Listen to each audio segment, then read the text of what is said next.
తెలంగాణ ఆకాంక్షలపై కేంద్రంలోని బీజేపీ ప్రభుత్వం నీళ్లు చల్లుతోంది. రాష్ట్ర ప్రగతి కోసం ముఖ్యమంత్రి రేవంత్ రెడ్డి గారు పంపిస్తున్న ప్రతిపాదనలను ఢిల్లీ పాలకులు తొక్కిపెడుతున్నారు. మౌలిక సదుపాయాల నుంచి విద్యారంగం వరకు ఏకంగా 47 కీలక ప్రాజెక్టులు నేటికి కేంద్రం వద్ద పెండింగ్ లో ఉన్నాయి. Regional ring road, metro phase 2 వంటి లక్షల కోట్ల నిధులతో కూడిన ప్రాజెక్టులకు అనుమతులు ఇవ్వకుండా కాలయాపన చేస్తోంది. మన విద్యార్థులకు దక్కాల్సిన ఐఐఎం, నవోదయ, కేంద్రీయ విద్యాలయాలను అడ్డుకుంటూ తెలంగాణ భవిష్యత్తును దెబ్బతీస్తోంది.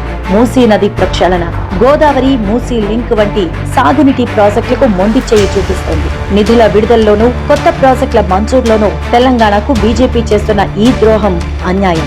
రాష్ట్ర అభివృద్ధి కోసం కాంగ్రెస్ ప్రభుత్వం అలుపెరగని పోరాటం చేస్తుంటే కేంద్రం మాత్రం రాజకీయ కక్షతో అడ్డు తగులుతోంది. ఈ వివక్షను తెలంగాణ ప్రజలు గమనిస్తున్నారు. తగిన బుద్ధి చెప్తారు.